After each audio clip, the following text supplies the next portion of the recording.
Let's experiment.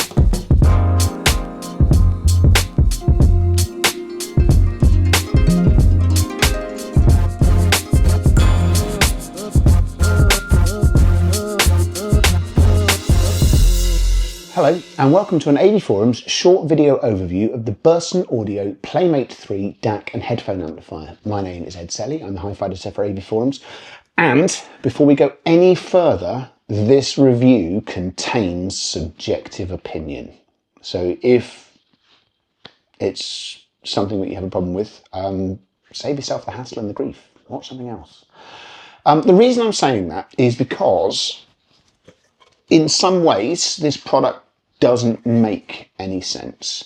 And that is something that we can demonstrate in a contextual sense, because late last year I reviewed this Topping DX5 II.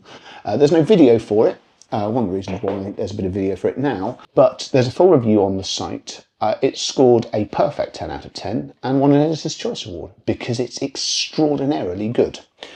And when you look at the Burson in comparison to the Topping, you immediately start asking any questions like, why would you bother? This is the most affordable of the Burson Audio range. Burson Audio is an Australian company based in Melbourne. The products are now being brought into the UK by Armour Home Electronics, so there's a sort of new UK distributor. And this little box is 850 quid. And when you look at the spec, at least the sort of nuts and bolts bit, you sort of think, why is that? It has two inputs, one USB on a USB-C connection and an optical input. These feed a single ESS 9039 DAC, the level of which is not specified by Burson.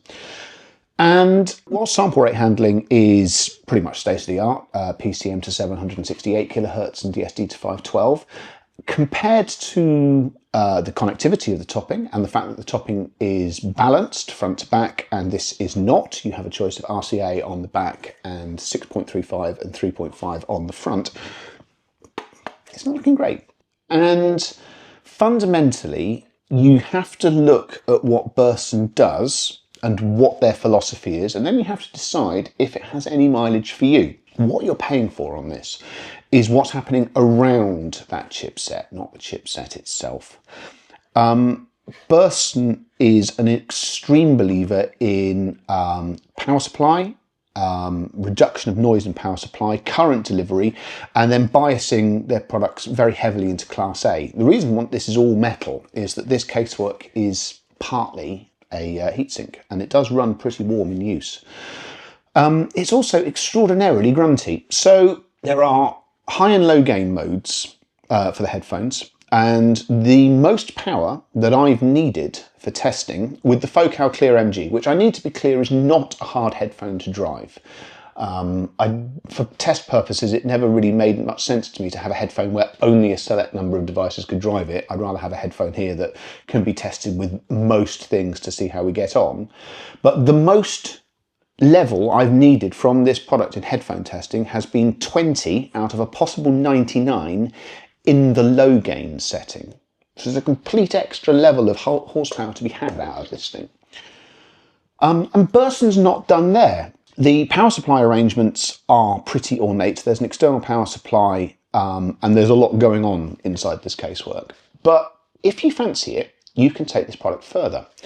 There are external power supplies, both a sort of wall wart type and then a complete metal chassis device. The latter of which costs almost as much as the Playmate does. So I think it's targeted more at some of the more expensive members of the Burson family. But nevertheless, it will work with the Playmate. And then really unusually, you can take the lid off and you can change the op amps and the power supply to upgraded ones that Burson Audio supply. This really is counter to how most manufacturers work. Most manufacturers will regard you taking the lid off with the same enthusiasm that they would hemorrhoid surgery. It's just not what they want you to do. Burson, on the other hand, actively encourages it. Amazingly, given what I've just said about the amount of power on offer and how little of it I've actually used relative to the headphones that are here, those power supply upgrades can give you more output still. So, I mean, if you're watching this, there is a written review as well, so you can read that. If you're watching this with headphones that are, made out of concrete and need, sort of a Back to the Future style bolt of lightning arrangement to drive, this could be exactly what you're looking for.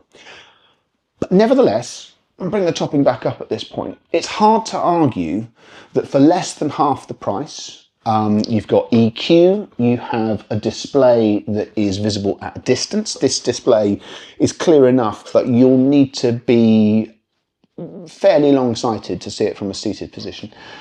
The menus are better. You get a remote as standard. It's a £45 option on the Burson. This product has a perfect score and it earned every single point of it. It's bloody marvellous. The catch is, and this is where the subjectivity comes in, this product makes more sense having spent some time listening to it than I thought it might. Simply put, I enjoy listening to this both via the RCA output on back into an external amplifier and over headphones in a way that, well, it's sort of an emotive level. It's incredibly refined, but it manages to do that whilst being pretty potent in terms of bass extension, in terms of out-and-out grunt. This is a hugely impressive piece of kit sonically. This is great. I will go so far as to say great. I just prefer this one. And this is awkward, really, because so much of how we're selecting products in 2026 is based around specification, how it performs on the bench, and that's very sensible. And this is a reminder for me, and I suspect for people that then go to choose to listen to it, that there can be a bit more going on. It's impossible to ignore that there are certain features that I consider very useful in headphone amplifiers, crossfeed being the biggest one of those, that this thing does as a matter of course, and this would need external software to achieve. The thing is though, I have external software that does that. Roon will quite happily give me crossfeed settings, and Audivana would as well. If you're already using that sort of software in a desktop setup, I just feel that quite a few people might sit down and listen to this with a, well, let's do a bit of due diligence, but I'm going to choose the sensible, objectively excellent product, and come away with their perceptions changed about what it does. It's a tricky one, and I still think there's space for both of these approaches in modern audio. I also like the fact that you can buy the Playmate and there's just a huge amount of potential stretch. If you want to start messing about with the power supplies and components and so on and so forth, it's got the means for you to tinker with it long after the topping is a fit and forget item.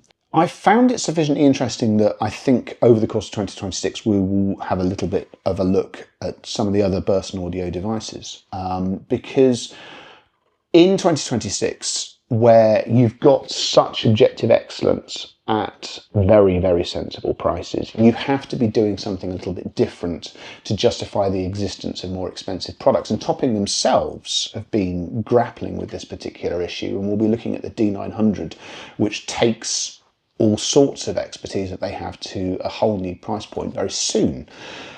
But what Burson's done has surprised me in terms of just how enjoyable I've found it to listen to. And if you believe that there might be a bit more to this in terms of looking beyond a snapshot of measured data as to how certain things perform and how certain things work, they might be onto something here. Nevertheless, the written review does reflect that you do get quite a lot less in terms of spec and features for your money. It doesn't change the fact that this is an Editor's Choice award-winning product and it has a perfect score. Nevertheless, this justifies its existence more than I thought it was going to. So, if you've enjoyed this little ramble through these two rather different approaches to making your headphones sing, thank you very much.